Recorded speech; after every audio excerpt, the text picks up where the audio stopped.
Thank you for joining us here at this press conference. I'm Jack Lutz. I'll be your moderator, interviewer here for the day. And thank you very much for joining us. How you doing? I'm doing great. Cool. We need to get you guys some salsa here. I noticed that one of your friends back there, got to put her on the spot. We can do better than Old El Paso salsa, right? Oh, yeah. All right. So somebody's got to hook her up with some salsa here, okay? By hook or by crook. Somebody's got to make a trip over to La Posta or where else? Where do you think? Angeles? Angeles? Let's make this happen, guys. Yeah, give me a list. Right now. So, Anne, let's talk about the role that made you a household name, and that is obviously the role in Big Mama's House 2. You would be surprised in New Orleans. Yeah, that's gotta be. You have to be. What's the weirdest, point where somebody's walked up to you and said, "Hey, I know you," and then they reference something. Big Mama's House? Yeah, or Big Mama. Yeah, okay. Totally. Okay, I was in my backyard in the new house I moved into 4 years ago, and these two little boys kept stopping by the fence and like looking at me and then like running away. Several days in a row, and then finally one of the boys worked up the courage. He goes, "Did you play on Big Mama?" I said, "Yeah." And he goes, "Told you." That's gotta be cool though. That was cool. They were young too. They were Yeah. like at 10, 8. Yeah, and you're like, yeah, your parents let you watch Big Mama's House. Party Lines. So it wasn't that. It's not too risque of a movie. Yeah. PG-13. Yeah, I had to remember that. Yeah. But that's also got to be cool too. People come up to you and say, "Hey, you know what? I love your body of work too. Rectify, of course, too. That's a great show. If you haven't seen it, I think it's on Netflix now. Yeah. Rectify? Great show. If you have to give it some time. It's not fast moving to start, but it's very cinematic. It's beautiful, beautiful writing. A great story about a 16-year-old boy who's accused of a horrific crime that he may or may not have committed, and he's put in prison for most of his formative years. He gets out in his 40s, and it's that time period when the internet, cell phones, and all that happened. He's in prison, so he comes out into this world that's very different from the world he left. Big culture shock. It's fascinating. It's beautiful acting work. What drew you to that? What to rectify it first? I like that it was cinematic. So much of television now is really fast, and there's something about television you can sit down and kind of savor. I think Bloodline's that way too. Bloodline is a slow burn. It's not, there are moments where a lot happens, but what draws me to that is I fall into the pace of the characters, and it sucks me in a way that fast stuff kind of pulls me out of. So, The pace of the characters, is that everybody else, including yours? in Rectify? Yeah. Yeah. Well, with the character in general, whenever you're getting ready for a role. Yeah, absolutely. The pace as well. I mean, I don't know if you guys noticed, but I did study acting. So I had a wonderful acting teacher in graduate school in particular who talked to me a lot about music and scripts being like a sheet of music. My father's a musician. I grew up around all musicians, so that makes a lot of sense to me. So, for instance, when you're doing writing in Arms and the Man by Bernard Shaw, it's Mozart, not Beethoven. So Mozart is the quick notes and the quick changes. Beethoven's kind of plotting, but Lady Macbeth might be Beethoven, right? And I often pick even specific pieces of music. Here's a weird question. Then, when you're, looking at a script and you're understanding the dialogue, again, the pace of the character, what helps you? Memorize lines. What helps you understand the script? Do you have music playing, or do you just lock yourself away? Your fortress of solitude. What do you do for that? One of the things I do is I do it as the very last thing before I go to sleep. So nothing else. I brush my teeth, the alarm is set, and I sit there with the lines last thing at night, and then I go to sleep, and usually I know them in the morning. But that's been something I've always been able to do. I think that some people have that. There's other things I can't do, like math. Right? But I can memorize anything very quickly. But for me, it's like I have great respect for writers, and I believe very much in memorizing what they've given me word for word. Yeah. I also think that if I can't memorize a line for some reason, it means that I haven't done enough character homework.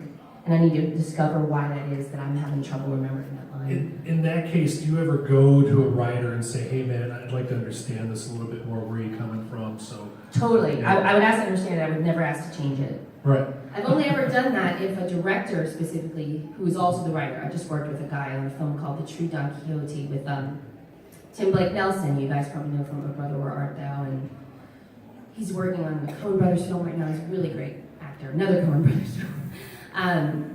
When I was working with him, the director was also the writer, and he would say now and again, it's just not sounding right to me. What would you say? But in general, the writer is the god. And they like that, though. I mean, that's kind of a compliment. Hey, you came up to me and you're asking me for Absolutely, questions. yeah. Cool. As far as dialogue is concerned, is there a difference between television and film? Do you have to be a little bit more strict? Do you have to be a little bit more on key with television as far as film? Is there a difference? Yeah, timing is everything with television, because most television involves commercials. And so, in general, when you're doing a television audition, you're gonna pick the pace up more than you will film. Film, you have more space. You have more space to do moments. Yeah. Television tends to be more fast-paced in general. You mentioned audition. You auditioned for this little role. I'm sure you guys have heard of it. You know where I'm going here.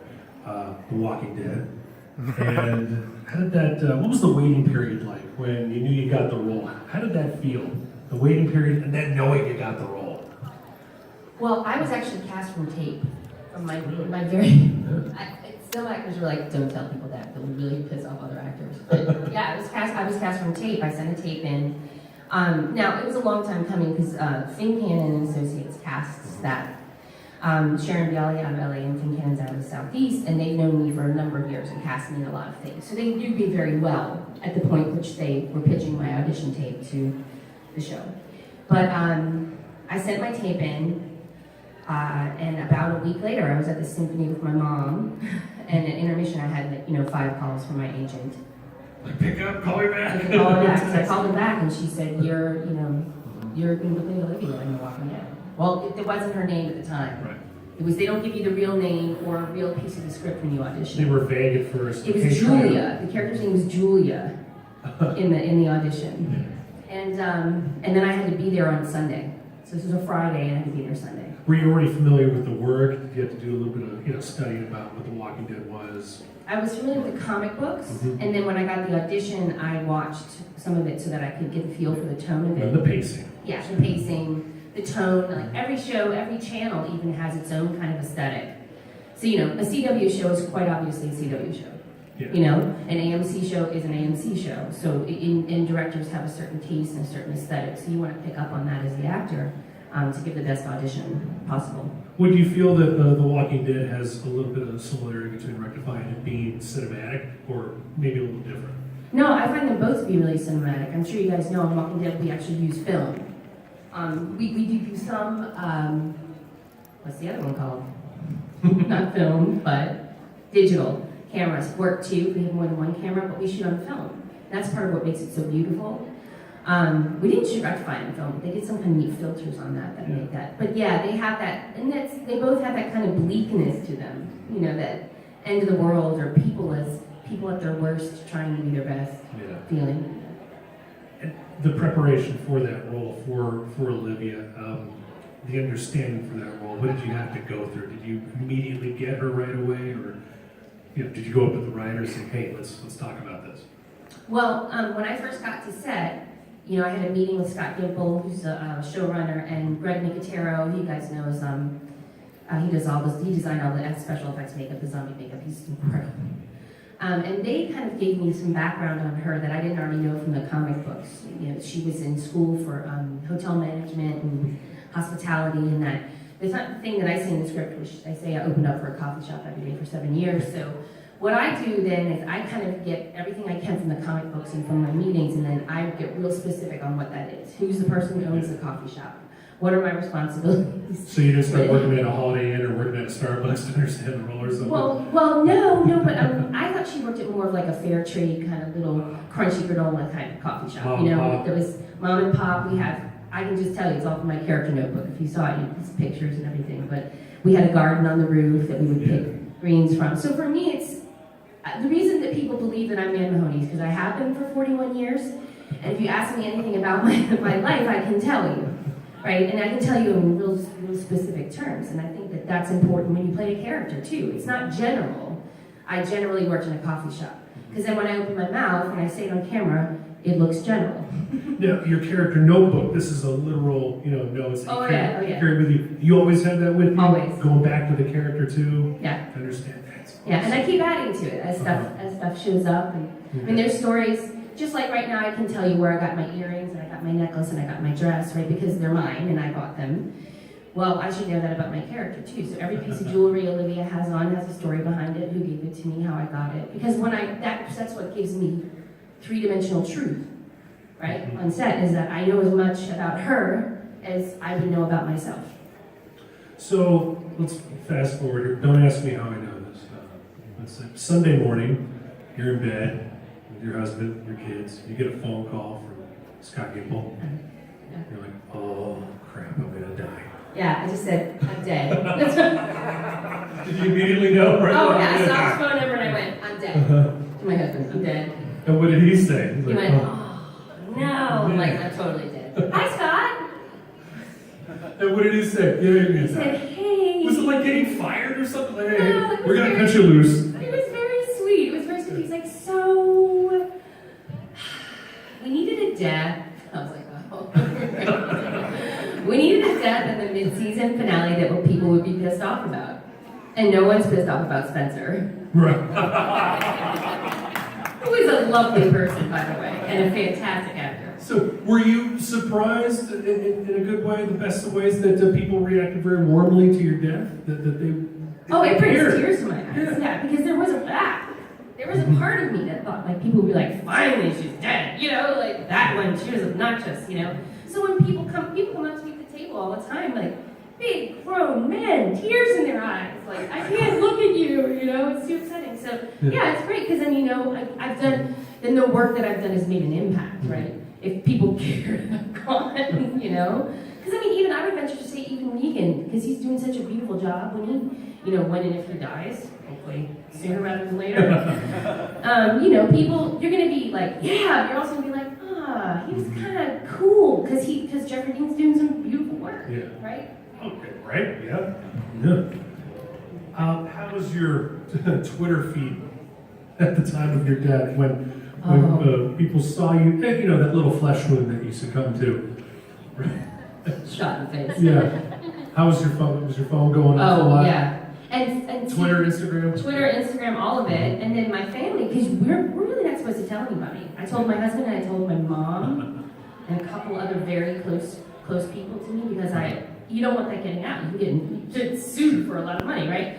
So I had a friend who had finally convinced another friend to watch it because I was on it. And they started watching the episode where I got shot. And her friend was like, why are you showing me this terrible show? And what was your parents' reaction? They knew, but my mom's still, so I've been acting since I was 4 years old. And I've been killed on stage much more than on camera. I'm a theater actor. I ended up in film and television by accident. But I had to kill myself on stage as Juliet, Romeo and Juliet. And my mother's like, I can't. She still can't. She can't do it? Really? No, really upsets her. Mm-hmm. What about other members of the family? Are they more like, my brothers are like, yes, no, that's not what it is. Now, everybody's like, it's really strange to see you die on camera. And the fact that you can go back and revisit it. Right. I know some people might like probably excited to watch that over. Hit the rewind button. Ex-boyfriends or something like that. There she is, shot in the face again. I could have been somebody. But as far as on-set is concerned, with your character death, did you get a nice little send-off on set? Did people, I wish I could cast have, members?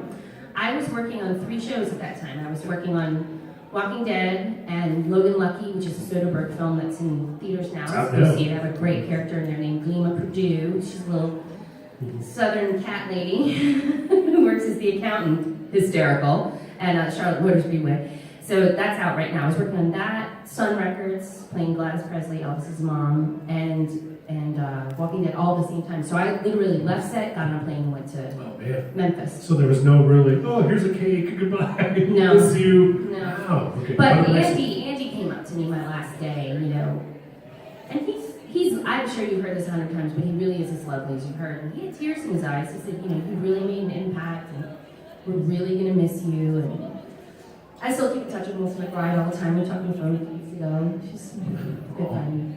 You beat me to the punch, mentioning your upcoming your film that's out now. So you were working on all these things. Was there a difficulty? You said you memorized lines fairly well, but having multiple jobs at once, was that a bit of a challenge for you? Did any of these things blend in together? Going from a TV to film? I am a crazy workaholic. So you so want the that. more work, the better. I sleep better at night when I'm working. You strike me as having a fear of boredom. Totally afraid of boredom. Mm-hmm. Hate it. I paint and write and I sew, do all kinds of stuff to try to cut my own children's hair. You know, it's like Project One, right? I was just about to ask that too. Does that seep over to your family? Do you have your children active in a bunch of things too? Well, I don't believe in overscheduling my kids in outside activities, right? But within the house, we're always doing art, music and writing, and my kids and they're super neat. Oh no, what's wrong, buddy? It's okay. She's right here. She didn't really die. She's right here. How old are your kids? My daughter is 4 and my son's 9. So they're at that sweet age right now. We're like, oh, it's cool seeing you on camera right now. No, they don't think anything of it. They don't. Like, my dad's a jazz musician. He's actually a pretty famous jazz musician in New Orleans, a composer. And I just thought everybody's dad did that when I was growing up. It was like, everybody's dad must do this. You know, I think that's what my kids think too. They're like, yeah, mom's in television, so. And kids don't care either. The kids at my son's school, they want to, and she goes, I heard you're on The Walking Dead. I was like, She goes, don't care. My mom works at charity hospital. Obviously, I'm out of touch with kids these days. I thought, okay, at that age, it was going to be very sweet. Oh, you're going to be at work. Oh, that's really cool. And then when they get to teenagers, oh God, you're so embarrassing. Yeah. I wonder now what it's going to be when they hit the teenage. Oh, I don't know. I mean, they're proud of me. They're proud of me. Sure. And they don't like when I'm gone, surely. But do you get to bring the family along with you too whenever you're working? If I'm being perfectly honest, you have to be super famous to be allowed to have your children on set. The rest of us have to suffer as working moms. I mean that as meanly and pissed off as it sounds. Do you guys have any questions for Ann? I'll come to you. Yeah. Ready for some questions from the gallery? All right. Okay. Oh, this is me? Okay. Thank All right, you. I'm going to hand it to you. Okay. What's your name? What's your question? My name is Phantom of Many Topics on YouTube. And my question is, are you Negan? I am not Negan. I think if anyone would not be Negan, it would be Olivia. I just think her intentions were always really true. Okay. I don't think she's a sneaky person at all. I think there's a reason they hand her their guns the second they walk into Alexandria. Because remember the last people they gave their guns to before that? Cannibals? Right. So the fact that they're willing to give their guns to her says something about who she is. So I don't think she is Negan. I think Negan wanted her. But I don't think she's Negan. Any other questions? I'll come to you. Think of some good ones. All right. Y'all, think. I'm going to come to you. What is your name? Love your shirt. What's your name? What's your question? Hi, my name is Sue, and I was just wondering if you got to work directly with Daniel Craig. Daniel Craig. Oh, no, I didn't. I did not Logan Lucky. No, I worked with Hilary Swank. Yeah, she's the one I worked with. And then the rest of the scenes are me by myself. It's like me in my house with my cats. Standing by all 8 of them. I have personally 0 cats. Yeah, so no, I didn't. I know, wouldn't that have been awesome? Yeah. I take it like Daniel Craig a little bit, right? What's your name? What's your question? My name is Robert, and I was wondering, were you there whenever they were doing the makeup for Glenn? Oh, the makeup for when he was killed? Yes. No, I wasn't. I will say though, I'm a comic book reader, and I don't know if you guys have seen that frame in the comic book. It it is burned in my memory. It is one of the most gruesome frames, I think, in all of the Walking Dead comic books. Still, yeah. Yeah, still. Let me go to Deadpool over here. Hi, Deadpool. What's your question? How well do you get along with Andrew Lincoln? Oh, he's wonderful. My first few days on set, you know, I'm working furiously in my homework notebook, and he would kept coming by and saying, "Well, what are you working on now?" You know, he doesn't go out of accent when he's on set, so he's in his Rick accent. And he kept coming by to check on me, and I'm sure you've heard this before. He's like the lieutenant of the actor group. You know, he's a real leader and a hard worker, and he really, if you think about it, he's given his life to this show, right? It's incredible the time and effort he's dedicated to this show. So I feel privileged to work with him. Hi. Your name and your question. Hi, my name is Daniel. What's your favorite memory from Walking Dead? Being on the set, whatever. That's hard to pick.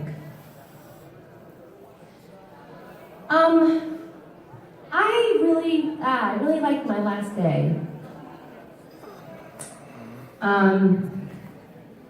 The entire crew from everywhere came to the room where I was, and they all stood up and clapped for me.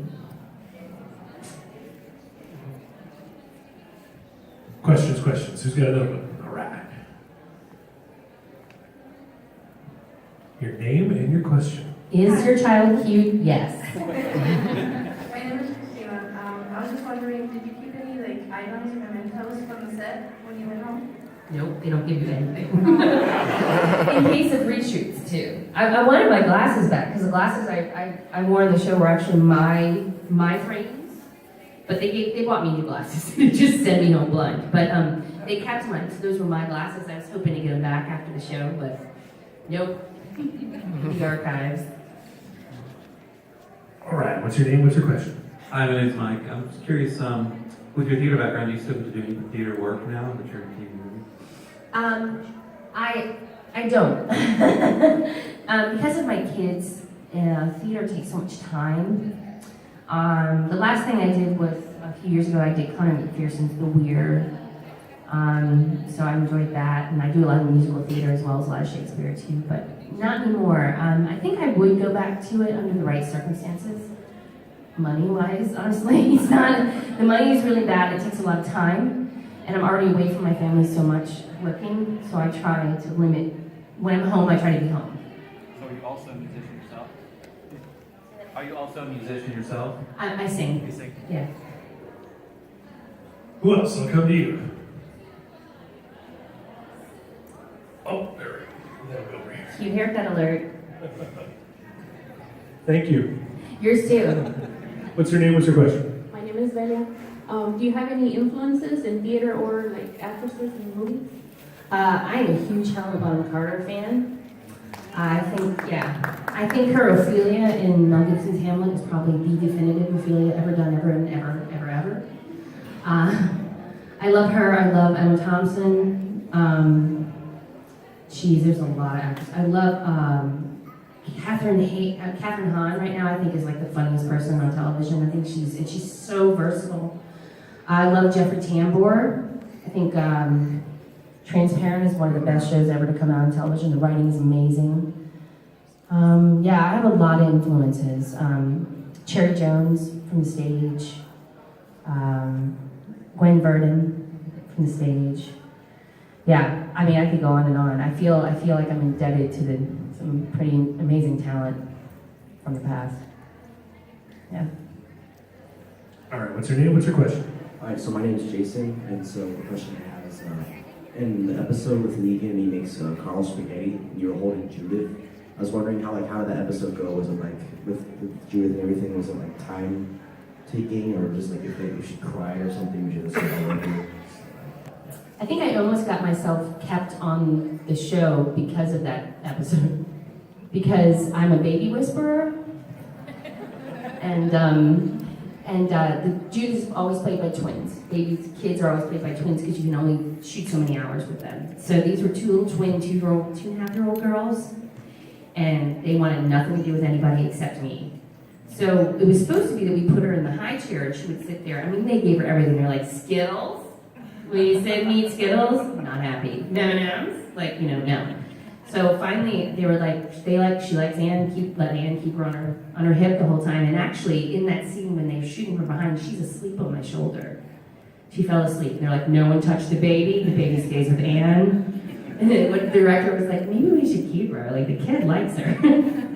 So yeah, because shooting with kids, although it's lovely, is a pain in the neck because they're kids. They don't want to sit in one place and yeah. Questions. All right. What's your name? What's your question? My name is Damien. I was wondering what's your favorite genre of movies to watch? Movies? Favorite genre? I'm a historical fiction nerd. I like anything like Mary Queen of Scots, Elizabeth I, like all that kind of stuff. I love historical fiction. And magical realism. So Julie Taymor's Frida, like Water for Chocolate, all those like magical realism. It's also my favorite genre to read. So anything by Isabel Allende, and I love language, Milan Kundera, and all that stuff. So nerd alert. Here and then we'll go over here. What is your name? What is your question? My name's Heather. Okay, so back in the late 90s, I started acting school and stuff like that when I lived in San Diego. I kind of fell out of it after a few years and joined the military. Now that I'm out since 2012, I want to get back into it, but I'm stuck in lovely Las Cruces. What would you recommend for something like that? Of course, I'm no longer in San Diego, so not close. Move. Yeah. Move. I would move to Chicago or Atlanta right now. Do you want to do film or television? Film or theater? Probably film. I started already doing a few commercials. Move to Atlanta. That's where everything's happening right now. The incentives are nice there too. Yeah. Yeah. Awesome. Okay. All right. What's your name? What's your name? What's your name? What's your question? My name is Crystal, and I was wondering, you said you like Mary Queen of Scots. Have you seen Rain? I have. In fact, these are rain earrings. You see they have their swords? I want all the jewelry from Rain. All of it. Yes. Awesome. Any other questions? Do you still keep up with the show? I do. Yeah. I do. I'm actually itching to see what happens because I don't have any of the inside skinny this season at all. So you get to watch it kind of as a fan now? Yep. More or less, yeah. Yep. If they kill off my favorites, I'm rioting. Who's your favorites? Melissa McBride is my absolute favorite. I will riot. You'll be one of those Twitter. I'll like burn down a cardboard box in my backyard.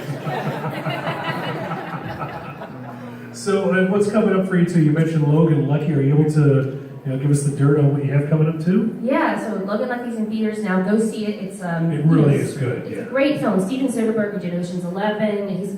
Ocean's 11 is like the least of his accomplishments, quite frankly, but fantastic filmmaker. It's a caper. It's a mystery. It's really fun. You'll love it. And then in October, same kind of Different as Me comes out. I star opposite Renee Zellweger, and Greg Kinnear in that as a meth-addicted prostitute. So wait. Yes. Wait.